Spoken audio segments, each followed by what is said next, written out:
An atheist friend of mine once asked me, considering my education and degrees, how could I possibly believe in God?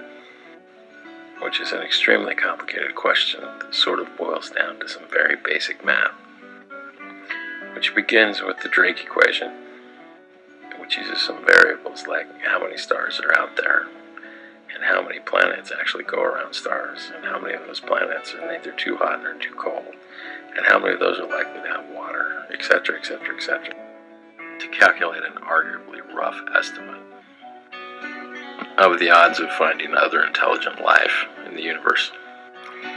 And depending on what numbers you use for each of these variables, it yields an answer that is either 0 or more than 15,000, which seemed like reasonable enough odds that many governments in the late 80s and early 90s began setting up radio observatories to begin the search for extraterrestrial intelligence.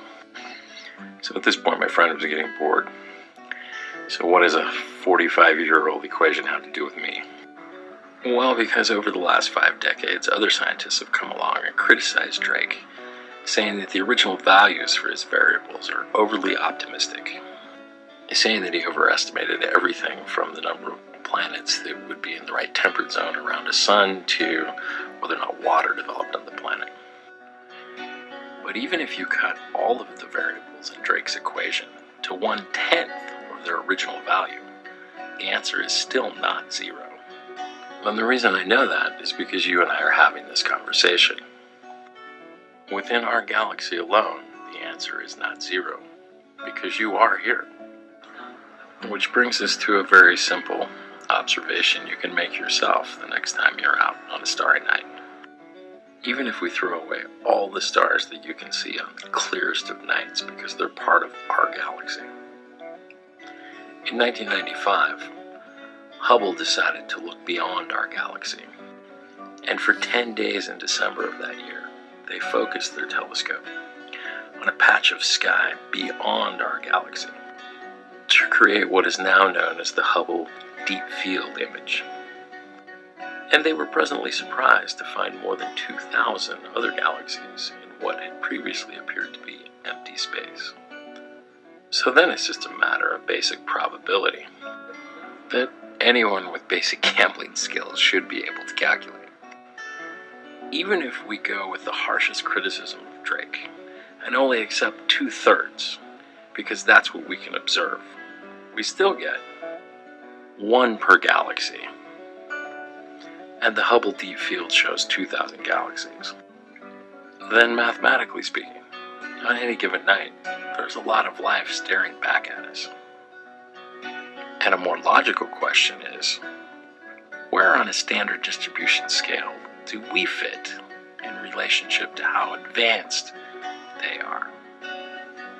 And even if we're arrogant enough to assume that we are 99.9% more advanced than any of them, then in just the space that Hubble documented, there are at least 2 more advanced civilizations staring back at us.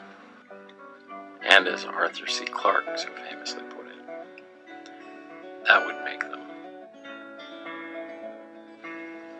So perhaps instead of arguing about their existence, or what religion they prefer, or whether they've already visited our planet, or how well we may have treated them the last time they came, perhaps we should focus on the most important question, which could either be, are we collectively, or are you personally, prepared for their coming arrival?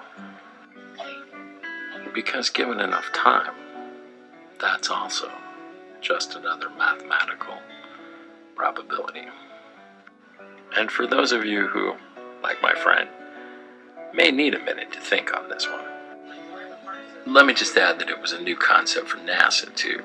And so 10 years later, they focused on a different part of our sky to create another image known as the Ultra Deep Field,